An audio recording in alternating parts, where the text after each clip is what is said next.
بسم الله الرحمن الرحيم. அஸ்ஸலாமு அலைக்கும் வரஹ்மத்துல்லாஹி வபரகாத்துஹு. அழகிய முன்மாதிரி இப்ராஹிம் நபி அவர்களுடைய தியாகத்தை உலகறிய செய்ய வேண்டும் என்பதற்காக நம் ஜமாத்தின் சார்பாக பல செயல் திட்டங்கள் மாதந்தோறும் நடைபெற்று வருகிறது. அதன் வரிசையில் இம்மாத செயல் திட்டமாக மது மற்றும் போதைக்கு எதிரான பிரச்சாரத்தை ஜமாத் கையில் எடுத்திருக்கிறது. அதன் அடிப்படையில் வளரும் இளைய சமுதாயத்தை நேர்வழிப்படுத்திட போதை ஒழிப்பு தர்பியா எனும் தர்பியாவில் நாமெல்லாம் பங்கெடுத்திருக்கிறோம். அல்ஹம்துலில்லாஹ். இன்றைக்கு வளருகின்ற இஸ்லாமிய சகோதர சகோதரிகள் அவர்கள் படிப்பில் மேம்பட்டு செல்ல வேண்டும் என்பதற்காக மேல் படிப்பு, கல்லூரி படிப்பு போன்ற படிப்புகளை இன்றைய தாய்மார்களும் தந்தைமார்களும் வலியுறுத்திய வண்ணம் இருக்கிறார்கள். ஆனால் அவ்வாறு படிக்க சென்ற இடங்களிலே பல்வேறு போதைகளுக்கு அடிமைப்பட்டவர்களாக தங்களை அடிமைப்படுத்தி கொண்டு அதன் வாயிலாக ஒட்டுமொத்த தங்களுடைய வாழ்க்கையுமே கேள்விக்குறியாக்கக்கூடிய செயல்களை இன்றைய இளைய சமூகம் செய்து கொண்டு வருகிறார்கள். அதிலிருந்து மீட்டும் வண்ணமாக அல்லாஹ்வுடைய அச்ச உணர்வை ஊட்ட வேண்டும் என்கின்ற அடிப்படையில் இந்த நிகழ்ச்சியானது ஏற்பாடு செய்யப்பட்டிருக்கிறது. துவக்க உரையாக நம்ம பள்ளியினுடைய இமாம் சபீர் ஹுசைன் அவர்கள் பயனுள்ள கல்வியே நமது இலக்கு என்னும் தலைப்பின் கீழ் உரை நிகழ்த்துவார்கள்.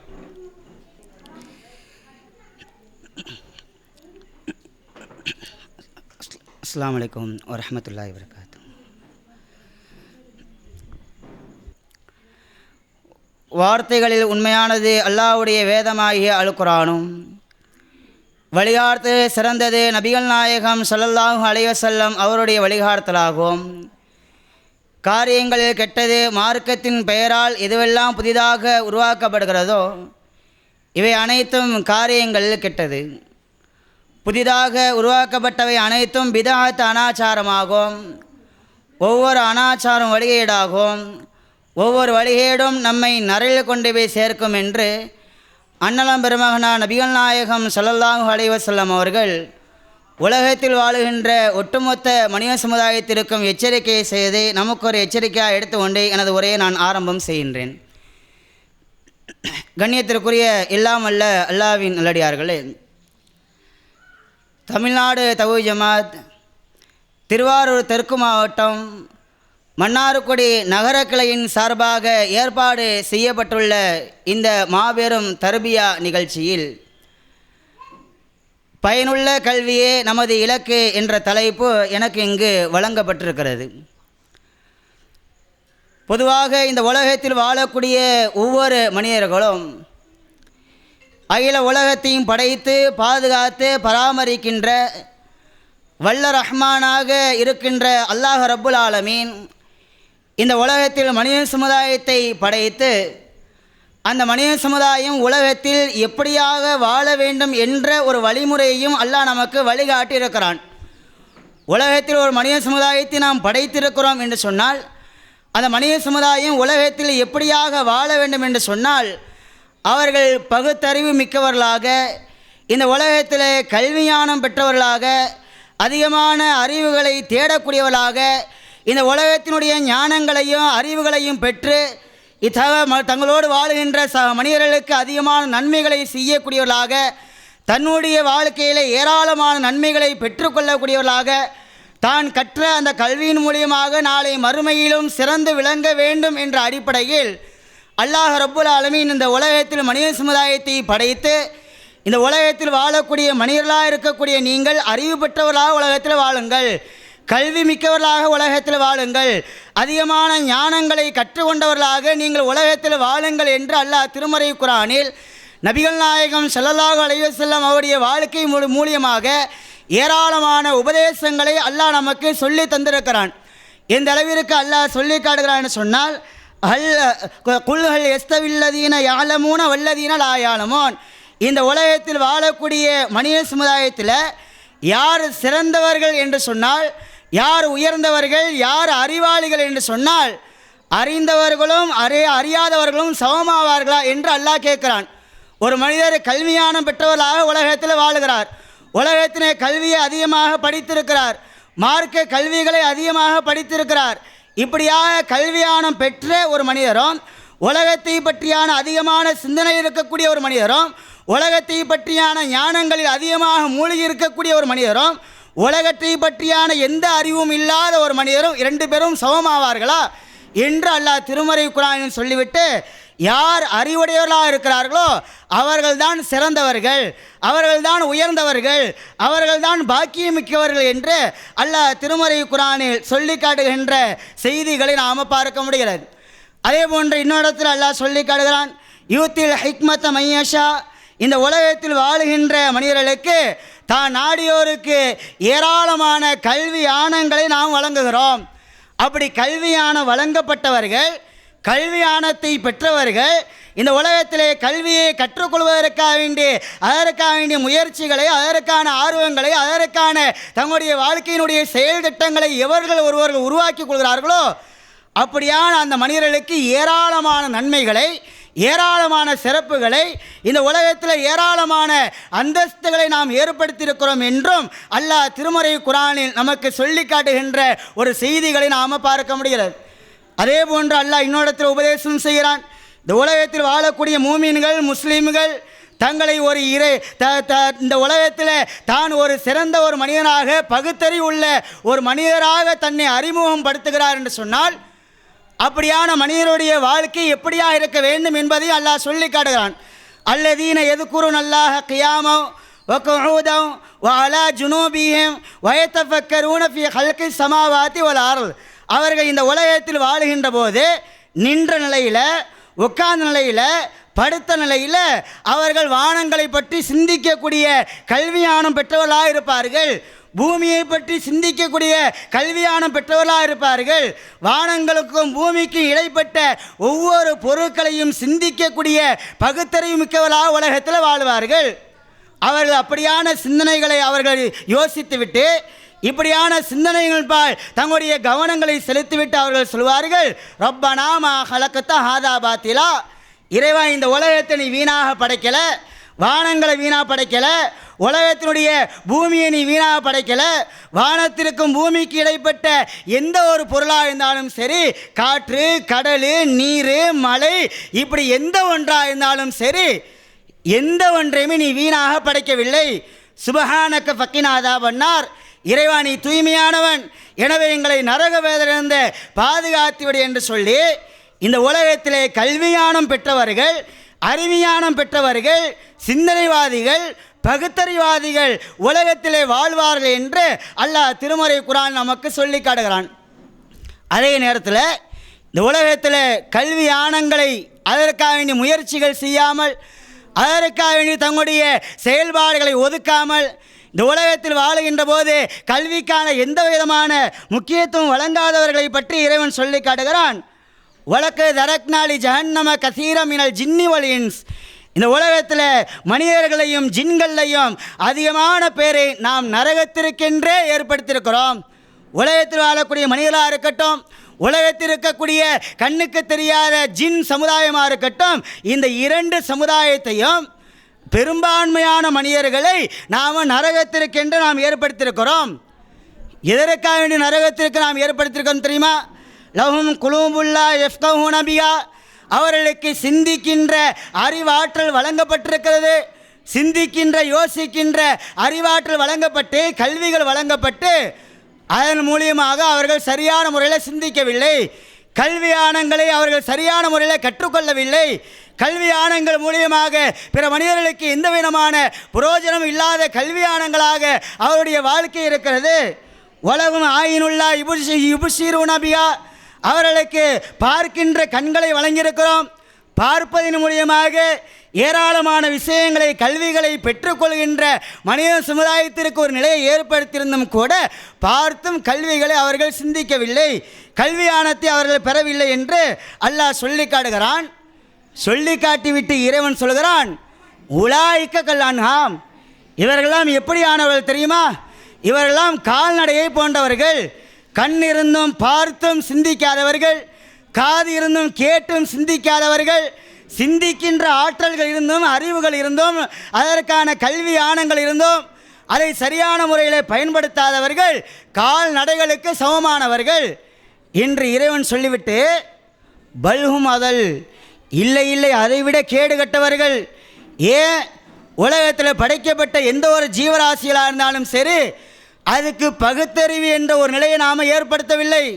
ஆனால் மனித சமுதாயத்திற்கு பகுத்தறிவை நாம் ஏற்படுத்தி இருக்கிறோம். பகுத்தறிவு ஏற்படுத்தாத ஜீவராசிகள் பகுத்தறிவு இல்லை என்ற அடிப்படையில் அவர்கள் சிந்திக்கவில்லை. ஆனால் மனித சமுதாயத்திற்கு கல்வியான வழங்கப்பட்டு, பகுத்தறிவு வழங்கப்பட்டு, சிந்திக்கின்ற ஆற்றல் வழங்கப்பட்டு, ஆனால் அதன் மூலியமாக அவர்கள் சிந்திக்காயின் காரணமாக இவரெல்லாம் கால்நடையை விட கேடுகட்டவர்கள் என்று அல்லாஹ் சொல்லி காட்டுகிறான்னு சொன்னால் யோசிச்சு பாருங்க. இந்த உலகத்தில் வாழக்கூடிய ஒவ்வொரு மனிதர்களும் தங்களுடைய வாழ்க்கையிலே ஆழமாக அழுத்தமாக பதிய வைக்க வேண்டிய செய்தி என்ன? நம்முடைய வாழ்க்கையிலே இஸ்லாம் நமக்கு ஆழத்தரமாக அழுத்தமாக சொல்லித் தருகின்ற செய்தி என்ன? கல்விதான் ஒரு மனிதனை மேன்மைப்படுத்தும். கல்விதான் ஒரு மனிதனை சிறந்தவனாக ஆக்கும். கல்விதான் ஒரு மனிதனை இந்த உலகத்தினுடைய ஆபத்திலிருந்து பாதுகாக்கும். கல்விதான் ஒரு மனிதனுடைய நிலையை உயர்த்தக்கூடியதாக இருக்கும். இந்த உலகத்தில் ஒரு மனிதர் ஏழ்மை நிலையில் இருக்கிறான்னு சொன்னால் அவன் கல்வியை கற்று அதன் மூலியமாக தனக்கான ஒரு வேலையை தேடி சிறந்த ஒரு பதவியை அடைந்து அதன் மூலியமாக பெறுகின்ற வருமானத்தின் மூலியமாக அவனுடைய வறுமையை ஒழிக்க முடியும் என்று இஸ்லாம் சொல்கிறது. கல்வியை தேடிக்கொள்ளுங்கள், கல்விக்கு அதிக முக்கியத்துவம் கொடுங்கள் என்று இஸ்லாமிய மார்க்கம் நமக்கு சொல்லித் தருகிறது. இந்த அளவிற்கு என்று சொன்னால் முஸ்லிம் சமுதாயத்தை எடுத்துக்கொண்டால் பயனுள்ள கல்வியாக நபிகள் நாயகம் ஸல்லல்லாஹு அலைஹி வஸல்லம் அவர்கள் சொல்லி காட்டுறாங்க. இந்த உலகத்தில் வாழுகின்ற மனிதர்கள் என்னைக்காவது ஒரு நாள் மரணிக்க இருக்கிறார்கள். யாருமே மரணத்திலிருந்து தப்பிக்கக்கூடியவர்கள் உலகத்தில் யாரும் கிடையாது. அப்படியாக மரணத்தை தழுவ இருக்கின்ற அந்த மனிதர்கள் மரணிக்கின்ற அந்த வேளையில் அந்த மனிதர்களோடு 3 விஷயங்கள் பின்தொடர்கிறது. 3 விஷயங்கள் அவர்களுக்கு பயனளிக்கிறது என்று நபிகள் நாயகம் ஸல்லல்லாஹு அலைஹி வஸல்லம் சொல்லிவிட்டு அதில் ஒரு விஷயமா சொல்கிறாங்க. இந்த உலகத்தில் ஒரு மனிதன் பயனளிக்கக்கூடிய கல்வியை கற்று பிற மனிதர்களுக்கு போதித்து தான் கற்ற அந்த கல்வியின் மூலியமாக ஏராளமான மனிதர்களுக்கு நன்மைகள் செய்து உதவிகள் செய்து சமுதாய பணிகள் செய்து இந்த உலகத்தில் வாழக்கூடிய அந்த பயனுள்ள கல்வி இருக்கிறது. அவர் இறந்தாலும் சரி அவருக்கான நன்மைகள் வந்து கொண்டே இருக்கும் என்று அல்லாஹ்வுடைய தூதர் நபிகள் நாயகம் ஸல்லல்லாஹு அலைஹி வஸல்லம் அவர்கள் சொல்லி காட்டுகிறார்களே. ஆனால் முஸ்லீம் சமுதாயத்தினுடைய நிலை என்ன? பயனுள்ள கல்வி என்று சொன்னால் அது மார்க்க கல்வி மட்டும்தான். குர்ஆனை ஓதுவது மட்டும்தான் பயனுள்ள கல்வி.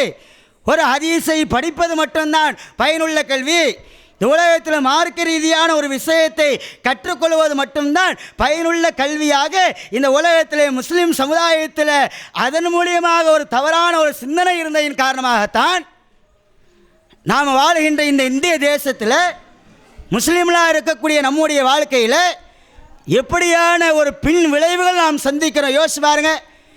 உலக கல்விக்கு முக்கியத்துவம் கொடுக்காமல் ஒரே கல்வியை இஸ்லாமிய மார்க்கம் சொல்கிறது என்பதை அறியாமல் புரியாமல் ஐயாமுல் ஜாஹிலியாவில் அறியாமை காலத்தில் வாழ்ந்ததின் காரணமாக எப்படியான அடக்கு முறையிலே உலகத்தில் வாழ்கின்ற ஒரு நிலைக்கு நாம் தள்ளப்படுகிறோம். இஸ்லாமிய மார்க்கம் கல்வி என்று சொன்னால் பொதுவான கல்வியை சொல்கிறது. அது மார்க்க கல்வியாக இருந்தால் என்ன, உலகம் சார்ந்த கல்வியாக இருந்தால் என்ன, எந்த ஒரு கல்வியாக இருந்தாலும் சரி அந்த கல்வி பயனுள்ள கல்வியாக இருக்குமே. ஆனால் நாளை மறுமையில் உனக்கு வெற்றி இருக்கிறது, நீ கபருக்கு சென்ற பிறகும் உன்னுடைய கபரிலே வெற்றி இருக்கிறது என்று அல்லாஹ்வுடைய தூதர் அவர்கள் கல்வி என்று சொன்னார்களே தவிர மார்க்க கல்விதான் என்று சொன்னார்களா? ஆனால் கல்விக்கு எவ்வளோ முக்கியத்துவம் கொடுக்கிறார்கள் பல பெற்றோர்கள்.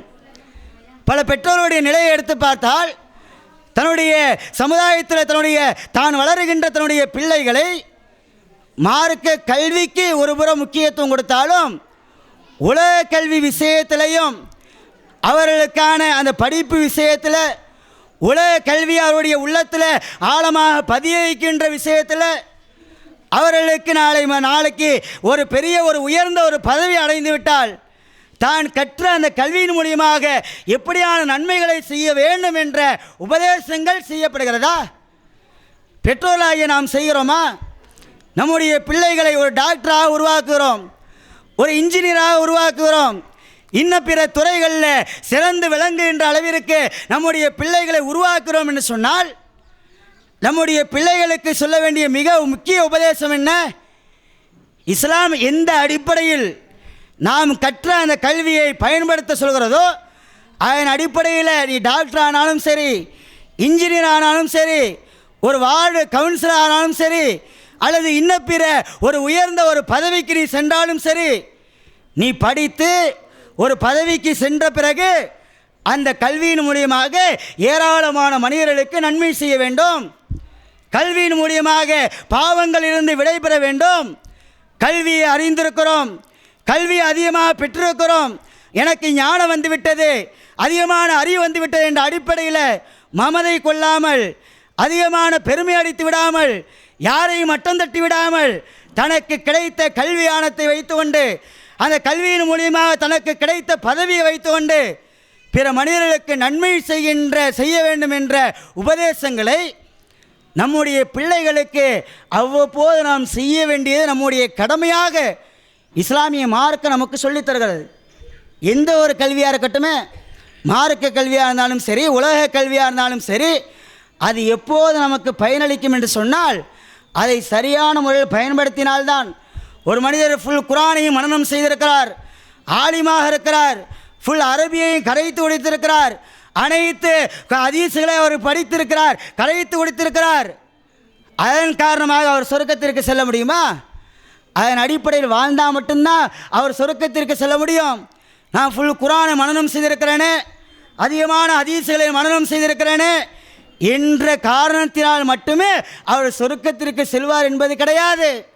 தான் கற்ற கல்வி பயனுள்ள கல்வியாக இருக்க வேண்டும் என்பதைத்தான் இஸ்லாம் சொல்கிறேன் என்று சொன்னால், அப்படியான பயனுள்ள கல்வி உலக கல்விக்கும் பொருந்ததான செய்யும்.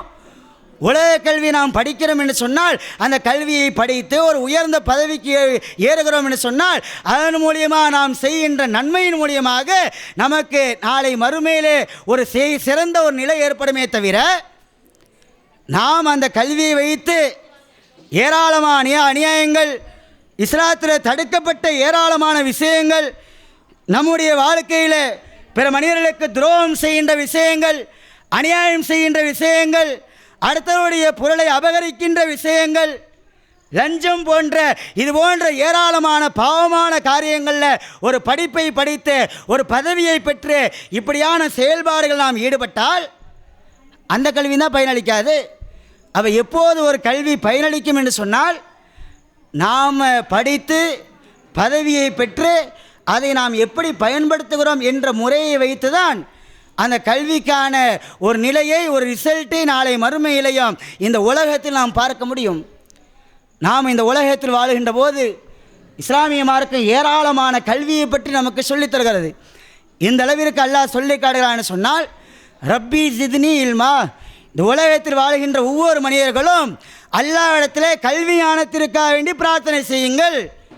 வெறுமனே கல்வியானத்தை கேட்காதீர்கள், மாறாக எப்படி அல்லாஹ்விடத்தை கேளுங்கன்னு சொன்னால், இறைவா எனக்கு அதிகமான எனக்கு கல்வியானத்தை அதிகப்படுத்தி என்று அல்லாஹ்விடத்தில் நீங்கள் பிரார்த்தனை செய்யுங்கள் என்று சொல்லி நபிகள் நாயகம் ஸல்லல்லாஹு அலைஹி வஸல்லம் அவர்களும் இறைவனும் திருமறை குரானில் நமக்கு சொல்லி காட்டுகின்ற போதனைகளை பார்க்க முடிகிறது.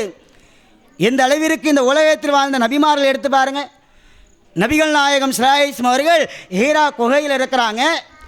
ஜிப்ரீல் அலைஹிஸ்ஸலாம் அவர்கள் வருகிறார்கள். வானவருடைய தலைவர் ஜிப்ரீல் அலைஹிஸ்ஸலாம் வருகிறார்கள். வந்து நபிகள் நாயகம் ஸல்லல்லாஹு அலைஹி வஸல்லம் அவர்களை பார்க்கிறார்கள், சந்திக்கிறார்கள். சந்தித்து விட்டு முதல்ல சொன்ன வார்த்தை என்ன? இக்ரா பிஸ்மி ரப்பிக்கல்லதி ஹலக், உமது இறைவன் பெயரை கொண்டு நீ படிப்பீராக, ஓதுவீராக என்று இறைவன் சொன்ன முதல் வசனமே கல்வி யானத்தை அதிகப்படுத்துவதைத்தான் நபிகள் நாயகம் ஸல்லல்லாஹு அலைஹி வஸல்லம் அவர்களுக்கும் அல்லாஹ் சொன்னான். உலகத்தில் வாழ்ந்த யூசுப் நபியுடைய வரலாறு எடுத்து பாருங்கள். யூசுப் நபி எப்படி வாழ்ந்தாங்க? தான் வாழ்ந்த அந்த தேசத்தில் தன்னை சார்ந்திருக்கக்கூடிய நாட்டுடைய மன்னருக்கு ஒரு மிகப்பெரிய ஒரு பிரச்சனை ஏற்படுகிறது, பொருளாதார நெருக்கடி ஏற்படுகிறது. அப்படி நெருக்கடி ஏற்படுகின்ற போது இதற்கான தீர்வு என்னன்னு தெரியாத அந்த மன்னர் முழிக்கின்ற போது யூசுப் நபி சொல்கிறாங்க, என்னிடத்தில் அதற்கான தீர்வு இருக்கிறது. ஒரு பஞ்சம் மிகுந்த ஒரு காலம் வருகிறது சொன்னால் என்னிடத்தில் கஜானாவுக்கான பொறுப்பை நீங்கள் ஒப்படையுங்கள், அக்கௌண்ட்ஸுடைய பொறுப்பை இடத்துல ஒப்படையுங்க. அப்படி நீங்கள் ஒப்படைத்தீர்கள் ஆனால் நான் அதை சரியவரவே செய்வேன் என்று சொல்லி யூசுப் அலைஹிஸ்ஸலாம் அவர்கள் கணக்கில், மேக்ஸில், அக்கௌண்ட்ஸில் அவர்கள் சிறந்து விளங்குகின்ற அளவிற்கு அல்லாஹ் உலக கல்வி அவர்களுக்கு வழங்கினான். ஆதம் அலைஹிஸ்ஸலாம் அவர்கள் அல்லாஹ் படைத்தான். அவர்களுக்கும் மலக்குமார்களுக்கும் கல்வியானத்திற்கான ஒரு போட்டியை போடுகிறான். போட்டியில் ஆதம் அலைஹிஸ்ஸலாம் அவர்கள் வென்று விடுகிறார்கள், கல்வியானத்தில் மிகைத்து விடுகிறார்கள். அப்போது மலக்குமார்கள் சொன்ன வார்த்தை என்ன? சுபஹானக்க லா இல்ம லனா இல்லாமா அல்லம்தனா, இறைவா நீ கற்றிருந்ததை தவிர வேறு எந்த அறிவும் எங்களுக்கு இல்லை என்று சொல்லி மலக்குமார்கள் அந்த இடத்துல அல்லாஹ்வுடைய கல்வியானம் என்பது, நாம் இந்த உலகத்திலே கற்றுக்கொள்கின்ற கல்வியானம் என்பது உயர்ந்ததாக சிறந்ததாக இருக்கிறது என்று மலக்குமார்கள் உணர்ந்தார்கள். அல்லாஹ் ஆதம் அலைஹிஸ்ஸலாம் அவர்களுக்கு கல்வி என்ற அனைத்து கல்வியும் அல்லாஹ் கற்றுக் கொடுத்தான் என்று சொன்னால் நாமும் அப்படியான கல்வியில் சிறந்து விளங்க வேண்டுமா இல்லையா? யோசிச்சு பாருங்க. நாம் வாழுகின்ற இந்த தேசம், இந்த இந்திய தேசம் எப்படியான ஒரு தேசம், எப்படியாக வாழுகின்ற ஒரு தேசம். இந்த நாட்டுடைய விடுதலைக்காக, இந்த நாட்டினுடைய சுதந்திரத்திற்காக, இந்த நாட்டிலே ஆங்கிலேயர்களை அடித்து விரட்ட வேண்டும் என்பதற்காக வேண்டி இந்த உலகத்திலே முஸ்லீம்கள் தங்களுடைய சதவீதத்திற்கும் அதிகமாக பாடுபட்டார்கள் என்ற வரலாற்று புத்தகங்களில் பதிவு செய்யப்பட்டிருக்கிறது. தான் இரத்தம் சிந்தினோம், பொருளாதாரத்தை இழந்தோம், குடும்பத்தை இழந்தோம், உறவினர்களை இழந்தோம், வீட்டை இழந்தோம்.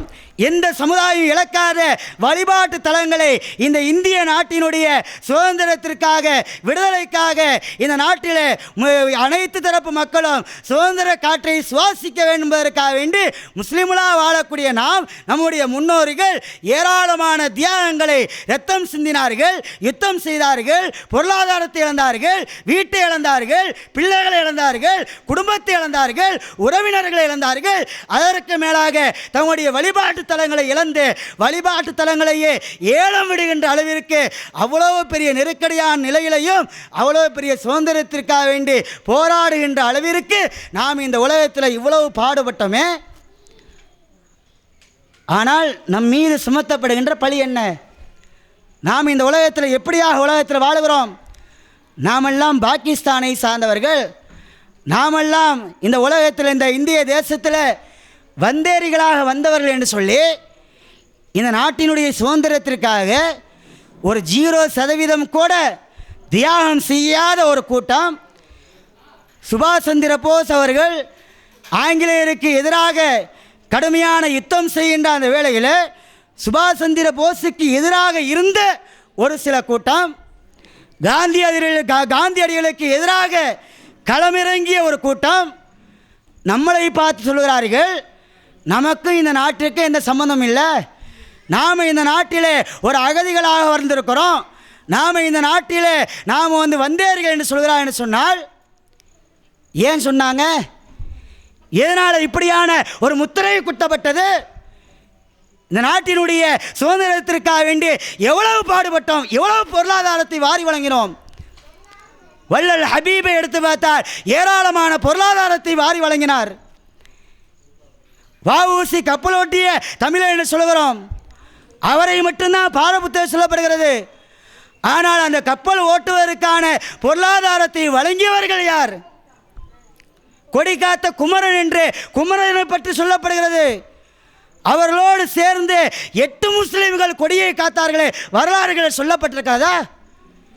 இது மாதிரி ஏராளமான விஷயங்கள். இந்த நாட்டினுடைய சுதந்திரத்திற்காக, இந்த நாட்டினுடைய விடுதலைக்காக நாம் அவ்வளவு பாடுபட்டோம், இரத்தம் சிந்தினோம், யுத்தம் செய்தோம். ஆனால் அனைத்தையுமே மறக்கடிக்கப்பட்டு நாம் இந்த நாட்டினுடைய சுதந்திரத்திற்காக ஏழ்முனை அளவு கூட தியாகம் செய்யவில்லை என்று சொல்லி நம் மீது முத்திரை குத்தப்படுகிறேன் என்று சொன்னால் அதற்கு காரணம் என்ன?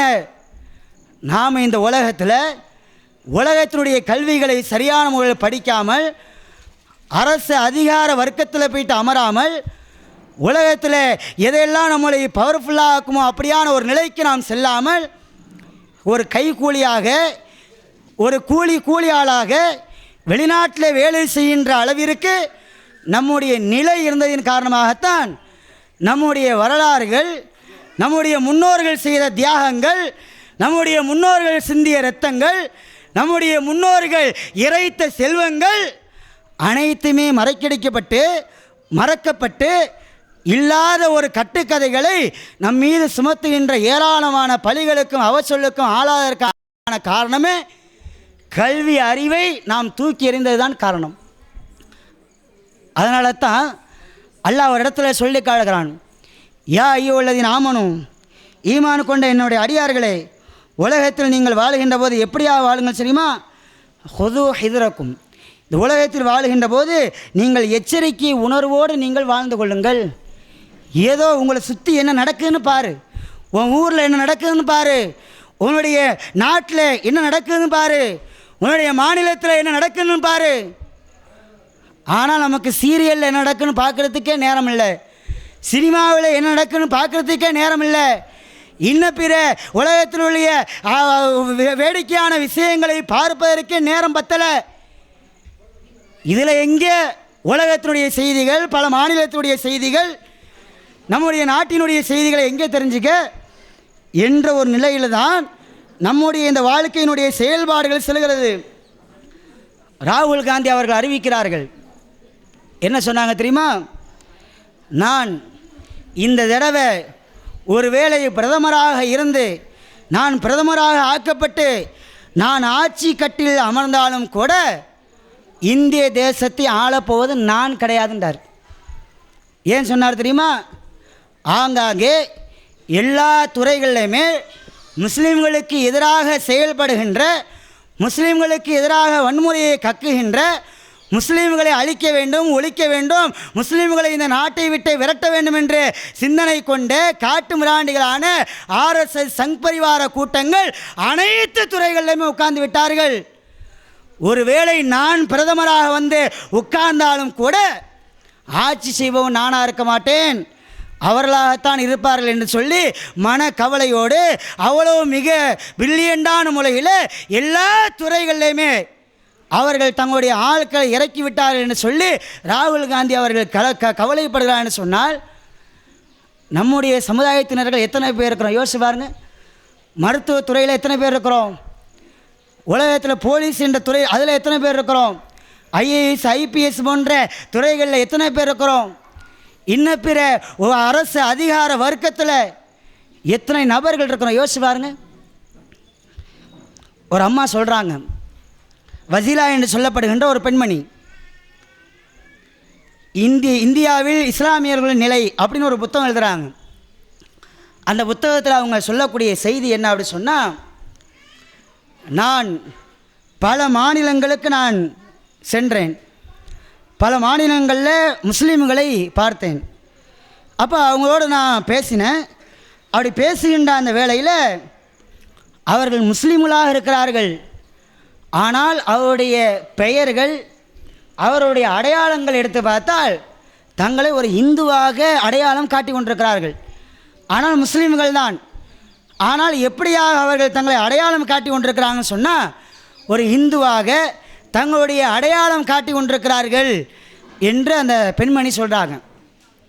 காரணம் என்ன அப்படின்னு சொன்னால், நாங்கள் முஸ்லீமாக இருப்பதின் காரணமாக இந்த நாட்டிலே வியாபாரம் செய்ய முடியவில்லை, இந்த நாட்டிலே ஒரு துறையிலே நாங்கள் வேலைக்கு சென்றால் முஸ்லீம் என்ற காரணத்தினால் எங்களுக்கு வேலை கிடைப்பதில்லை, அதன் காரணமாக நாங்கள் முஸ்லீமாக இருந்து கொண்டு முஸ்லீம் அல்லாத நபராக நாங்கள் நடித்து எப்படியாவது எங்களுடைய குடும்பத்தை பாதுகாக்க வேண்டும் என்ற அடிப்படையில் நாங்கள் இப்படியான ஒரு நிலையில் நாங்கள் எங்களுடைய செயல்பாடு அமைத்து கொண்டோம் என்று சொல்லி வசீலா என்று சொல்லப்படுகின்ற பெண்மணி இந்தியாவில் இஸ்லாமியுடைய நிலை என்று சொல்லி ஒரு புத்தகத்தில் இப்படியான ஒரு விஷயத்தை மேற்கோள் காட்டுகிறார் என்று சொன்னால், எப்படியான ஒரு அவல நிலையிலே வாழ்ந்து கொண்டிருக்கிறோம் யோசிச்சு பாருங்க. தமிழ்நாட்டில் ஒரு பாதுகாப்பான நிலையில் இருக்கிறோம், கேரளாவில் ஒரு பாதுகாப்பான ஒரு சூழ்நிலை இருக்கிறது. ஆனால் தனக்கு பக்கத்து மாநிலமாக அந்த கர்நாடகாவுடைய நிலையை எடுத்து பாருங்க. எப்படியான ஒரு சூழ்நிலை, எப்படியான ஒரு நெருக்கடிக்கு உள்ளாக்கப்பட்டார்கள். இந்த நாட்டில் ஒவ்வொரு மத சமுதாய மக்களுக்கும் அவர்களுக்கென்று தனி மனித உணவு சுதந்திரம் இருக்கிறது, உடை சுதந்திரம் இருக்கிறது, பேச்சு சுதந்திரம் இருக்கிறது, பத்திரிகை சுதந்திரம் இருக்கிறது, எழுத்து சுதந்திரம் இருக்கிறது. இப்படி இந்த நாட்டிலே ஒவ்வொரு துறை சார்ந்த மக்களுக்கும் அவர்களுக்கென்று மத உரிமைகள் இருக்கிறது. ஆனால் நம்முடைய வாழ்க்கையை எடுத்து பாருங்க, முஸ்லிம்களாகிய நாம் எதை சாப்பிட வேண்டும் என்று அவர்கள் தீர்மானிக்கிறார்கள். இந்தியாவினுடைய சாசனம் சட்டம் சொல்கிறது, அவர்கள் எதை சாப்பிட வேண்டும் என்று சொல்லி அவர்களுக்கு மத உரிமைகள் நாம் வழங்கியிருக்கிறோம் என்று சொல்லி இந்த சாசன சட்டம் சொல்கிறது. சாசன சட்டத்தை தூக்கி எறியக்கூடியவர்கள், காலில் போட்டு மிதிக்கக்கூடியவருடைய செயல்பாடுகள் எப்படியா இருக்குன்னு சொன்னால், நாம் எதை சாப்பிட வேண்டும் என்று சொல்லி அவர்கள் முடிவு செய்கிறார்கள். ஹலால் உணவை புறக்கணிக்க வேண்டும் என்று அவர்கள் சொல்கிறார்கள். ஒவ்வொரு சமுதாயத்திற்கென்று சாப்பிடக்கூடிய இறைச்சி ஒன்று இருக்கிறது. அதுபோல் முஸ்லீம்கள் மாட்டுக்கறியை ஒரு இறைச்சியாக சாப்பிடுகிறார்கள். ஆனால் அதற்கு எவ்வளோ பெரிய பிரச்சனை, எவ்வளோ பெரிய வன்முறை, எவ்வளோ பெரிய அடக்குமுறை, எத்தனை நபர்கள் மாட்டின் பெயரால் கொலை செய்யப்பட்டார்கள் என்று ஒவ்வொரு நாளும் செய்தித்தாள்களில் பார்த்தோமா இல்லையா? பெஹ்லூகான் என்று சொல்லப்படுகின்றவர் கொல்லப்பட்டார். இப்படி ஏராளமான மனிதர்கள் மாட்டின் பெயரால் கொல்லப்பட்டார்கள், குண்டர்களால், வன்முறையாளர்களால். ஆனால் நம்மளால் என்ன செய்ய முடிஞ்சு யோசிச்சு பாருங்க.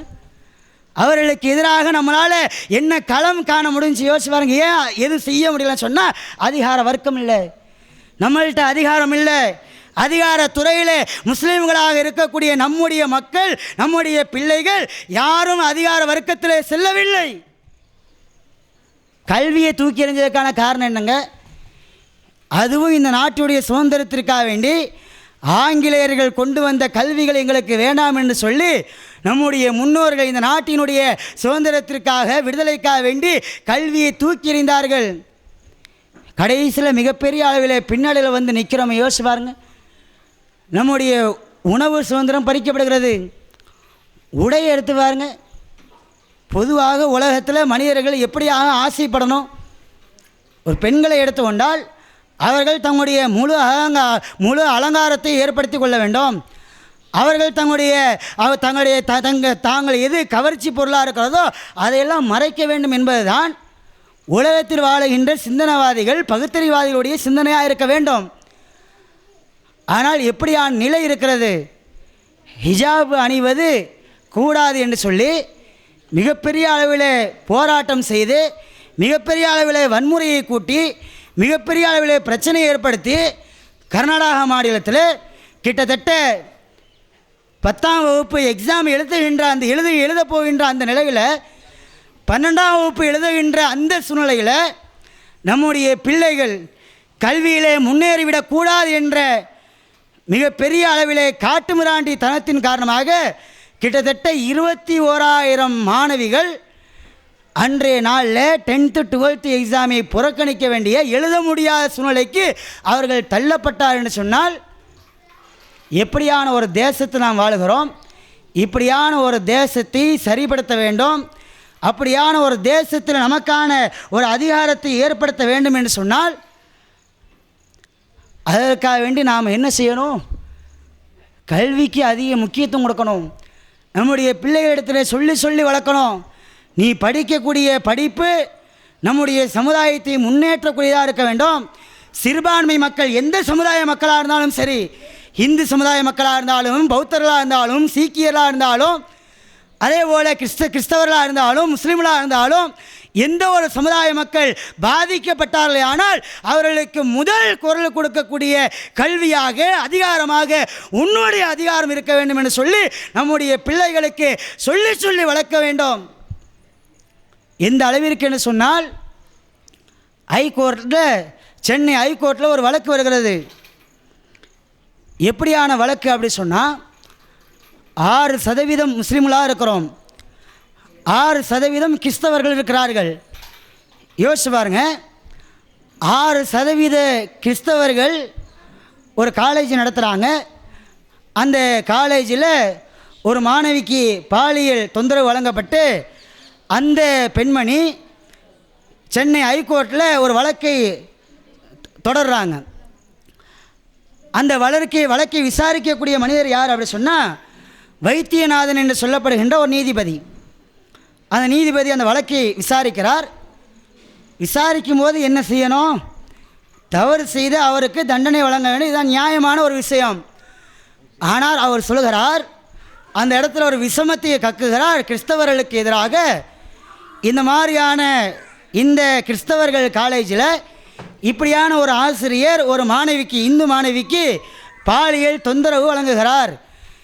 இது இன்னைக்கு நேற்று நடக்கிறதில்ல, இது பல காலமாக நடந்து கொண்டிருக்கிறது.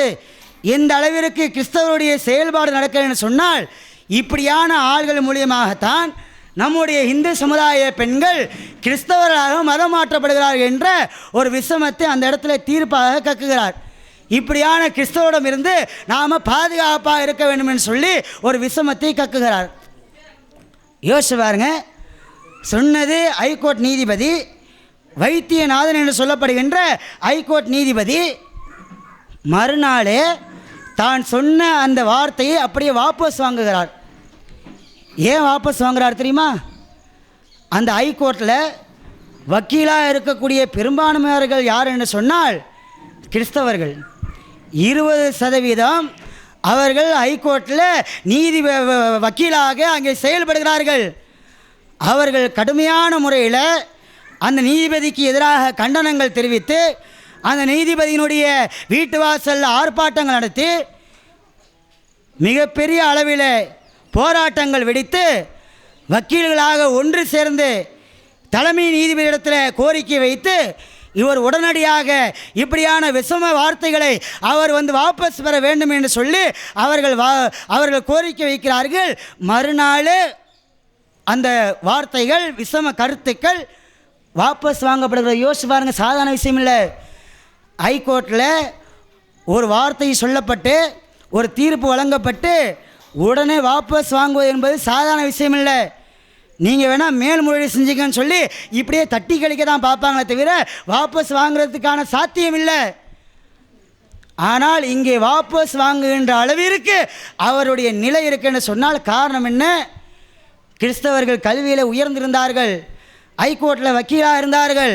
அவர்கள் அதிகாரத்தை வைத்து இப்படியான விஷம கருத்துக்கு எதிராக உடனடியாக வாபஸ் வாங்குகின்ற அளவிற்கு, இன்னொரு வார்த்தையை அவர்கள் பெற்றுக்கொள்கின்ற அளவிற்கு அவருடைய அதிகாரத்தினுடைய நிலை இருக்குன்னு சொன்னால் நமக்கு எதிராக எவ்வளவு வன்மம், நமக்கு எதிராக எவ்வளவு வன்மமான வார்த்தைகளை பயன்படுத்தினார்கள். யோசிச்சு கொஞ்சம் நஞ்சமா? கொரோனாவுடைய காலத்தில் தப்லீக் ஜமாத் என்று சொல்லப்படுகின்ற ஒரு அமைப்பை வைத்துக்கொண்டு அவர்கள் செய்த ஒரு மாநாடை வைத்துக்கொண்டு ஒட்டுமொத்த முஸ்லீம்களையும் கொரோனாவை பரப்புகின்ற அளவிற்கு தீவிரவாதிகளாக பார்த்தாலே விருண்டு ஓடுகின்ற அளவிற்கு நம்மளை மிகப்பெரிய அளவில் ஒரு தொற்று நோயாளியாக பார்க்கின்ற அளவிற்கு ஒரு விஷம கருத்தெல்லாம் பரப்பப்பட்டது. நம்மளால் என்ன செய்ய முடிஞ்சிச்சு? வேடிக்கை தான் பார்க்க முடிஞ்சிச்சு. அவர்களுக்கு எதிராக ஏதாவது ஒரு வார்த்தையை பயன்படுத்த முடிஞ்சா, ஏதாவது நம்முடைய ஒரு நிலையில் அவர்களுக்கு எதிராக கண்டனம் தெரிவிக்கப்பட்டுச்சா? காரணம் என்ன? கல்வி இல்லை, அதிகாரம் இல்லை, படிப்பு இல்லை, பட்டம் இல்லை. ஒரு விஷயத்தை கவனத்தில் கொள்ளுங்க, ஏராளமான பிள்ளைகள் இந்த உலகத்தினுடைய படிப்பை விட்டுவிட்டு வெளிநாடுகளுக்கு நாம் அனுப்புகிறோம். சில பிள்ளைகள், படித்த பிள்ளைகளை கூட வெளிநாட்டுக்கு அனுப்புகிறோம். அங்கே அதிகமான செல்வம் கிடைக்கிறது என்ற அடிப்படையில் நாம் அனுப்புகிறோம். யோசிச்சு பாருங்கள், நாம் எவ்வளவு கோடிகள் வைத்திருந்தாலும் சரி, எவ்வளவு சொத்துக்கு நாம் அதிபதியாக இருந்தாலும் சரி, அதிகாரம் இல்லை என்று சொன்னால், ஆட்சி இல்லை என்று சொன்னால், நம்முடைய கையில் அரசு பதவிகள் இல்லை என்று சொன்னால், நம்மிடத்தில் கல்வி இல்லை என்று சொன்னால், நாம் எவ்வளவு கோடிகள் வைத்திருந்தாலும் சரி அதெல்லாம் ஒரு செகண்டில் போயிடும். சிஏ போராட்டத்திற்காக என்ஆர்சி என்பிஆருக்காக வேண்டி களம் இறங்கி செல்வத்தை இறைத்து நாம் போராடினோம். ஏன் போராடினோம்? அந்த சட்டத்தை ஏற்றிவிட்டால் நாம் சேர்த்து வைத்திருக்க நம்முடைய செல்வம் பயனளிக்காது, நம்முடைய சொத்து பயனளிக்காது, நம்முடைய மாட மாளிகைகள் பயனளிக்காது, நம்முடைய இந்த உலகத்தினுடைய செல்வங்கள், நகைகள், இன்னும் பிற ஆபரணங்கள் எதுவுமே பயனளிக்காது. நாம் அகதிகளாக ஆக்கப்பட்டு, நம்முடைய பிள்ளைகள் பிரிக்கப்பட்டு மனைவிகள் பிரிக்கப்பட்டு, தாய் தந்தையர் பிரிக்கப்பட்டு, அகதிகளாக ஆக்கப்பட்டு, சாப்பாட்டிற்கு வழி இல்லாமல், தண்ணிக்கு வழி இல்லாமல், ஏதோ ஒரு நாட்டிலே எங்கேயாவது செத்து மடிகின்ற ஒரு நிலைக்கு தள்ளப்படும் என்ற அடிப்படையில் தன்னுடைய பொருளாதாரத்தை வாரி வழங்கி எப்படியாவது இந்த சட்டத்தை நாம் வாபஸ் பெற வைக்க வேண்டும் என்பதற்காக வேண்டி ஏராளமான போராட்டங்களை முன்னெடுத்தோமே. இவ்வளவு போராட்டத்தை விட வலிமையானது கல்வி என்பதை முதல்ல உள்ளத்தை ஆழமாக பதிய வைத்துக் கொள்ளுங்கள்.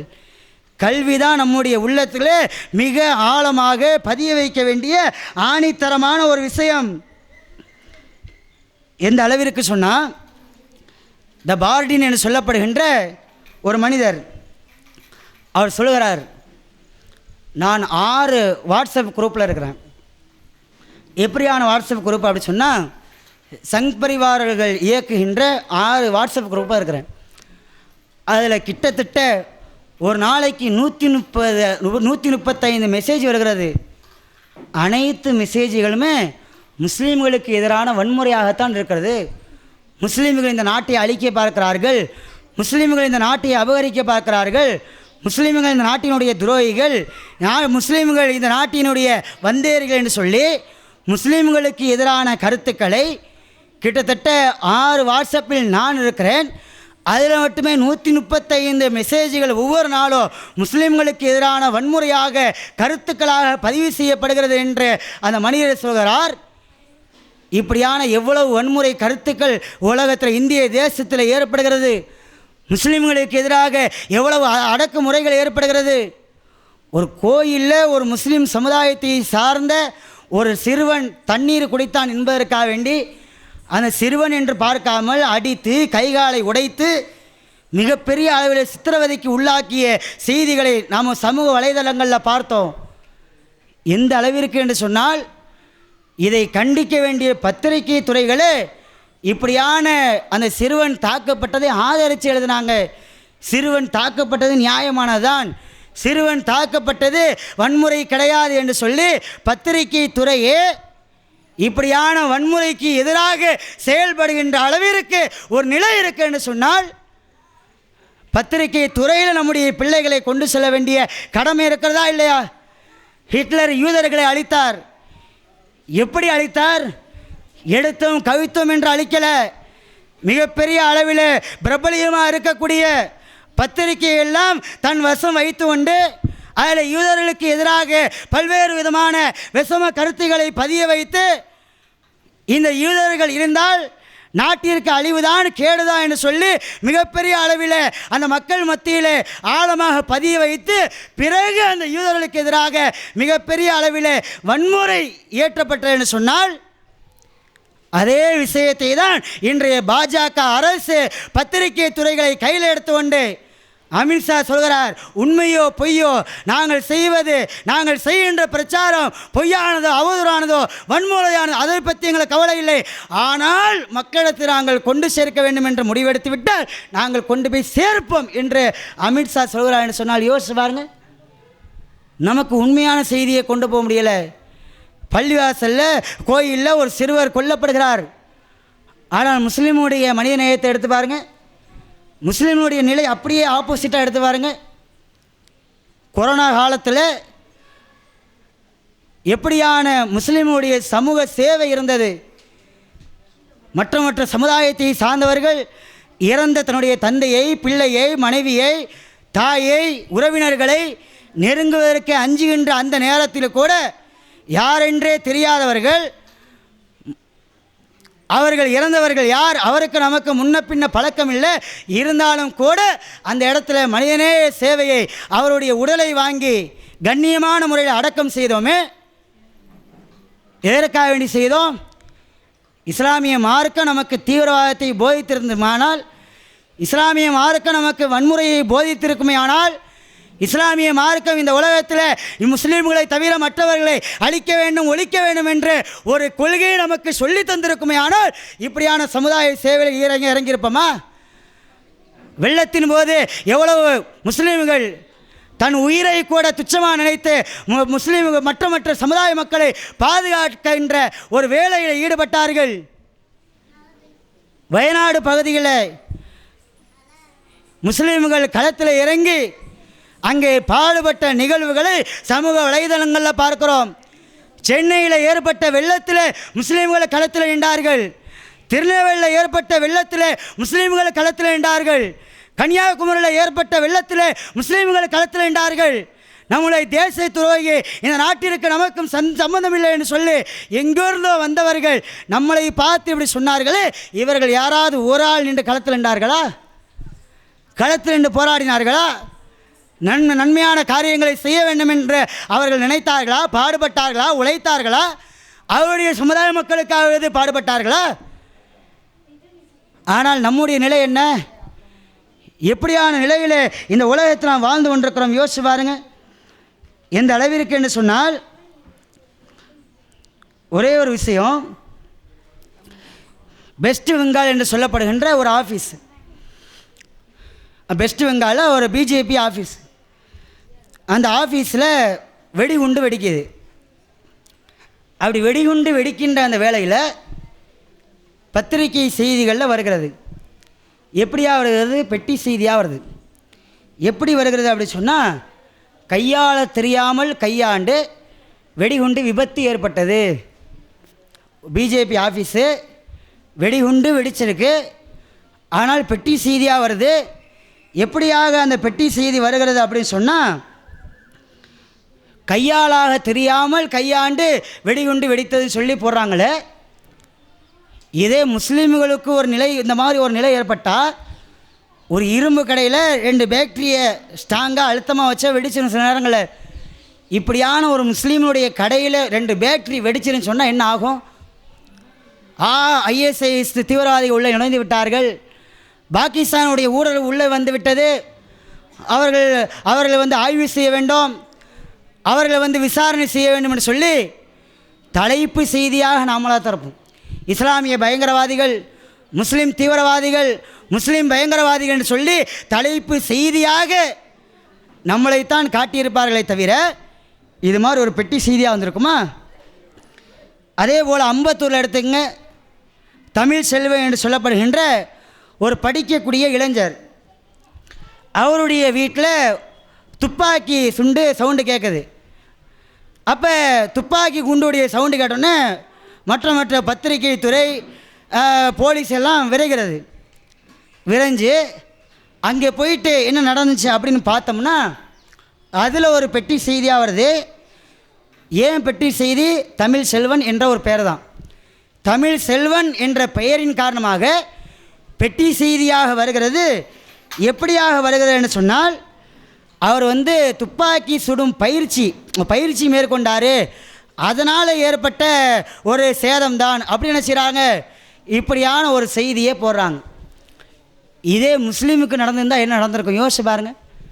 அப்போ இந்த நாட்டில் முஸ்லீமாக இருக்கக்கூடிய நாம் எந்த நிலையில் நாம் இருக்கிறோம் அதைத்தான் அல்லாஹ் சொல்லி காட்டுகிறான். யா ஐயுல்லதீன ஆமனு, ஈமான் கொண்ட என்னுடைய அடியார்களே, ஹுது ஹிதரக்கும், இந்த உலகத்தில் வாழுகின்ற போது எச்சரிக்கை உணர்வோடு இருங்க. ஏதோ பொழுதுபோக்காக இருக்காதீங்க, எனக்கு என்னன்னு இருக்காதீங்க. எவன் எக்கடி போட்டால் எனக்கு என்ன, எங்கேயோ நடக்குது, யாருக்கோ நடக்குது, ஏதோ ஒரு நாட்டில் நடக்குது, யாருக்கோ நடக்கிறது என்ற அடிப்படையில் உங்களுடைய சிந்தனைகளை, உங்களுடைய நிலைகளை நீங்கள் ஏற்படுத்தி கொள்ளாதீர்கள். எல்லா நிலைகளையும் நீங்கள் எச்சரிக்கையாக இருந்து கொள்ளுங்கள். உங்களை சுற்றி எவ்வளவு பெரிய எதிர்ப்புகள் ஏற்படுகிறது, உங்களுக்கு எதிராக எவ்வளவு வசம கருத்துகள், வன்முறை கருத்துக்கள் விதைக்கப்படுகிறது, உங்களுக்கு எதிராக எவ்வளவு வகையான ஆர்ப்பாட்டங்கள், போராட்டங்கள், உங்களுக்கு எதிரான சூழ்ச்சிகள் அங்கே அரங்கேற்றப்படுகிறது என்பதையெல்லாம் அறிந்து புரிந்து நீங்கள் எச்சரிக்கை உணர்வோடு இந்த உலகத்தில் வாழுங்கள் என்று அல்லாஹ் திருமறை குர்ஆன் நமக்கு சொல்லி காட்டுகிறான் என்று சொன்னால், அப்படியான எச்சரிக்கை உணர்வோடு தான் இந்த உலகத்தில் வாழ்கிறோமா? யோசிச்சு பாருங்கள்.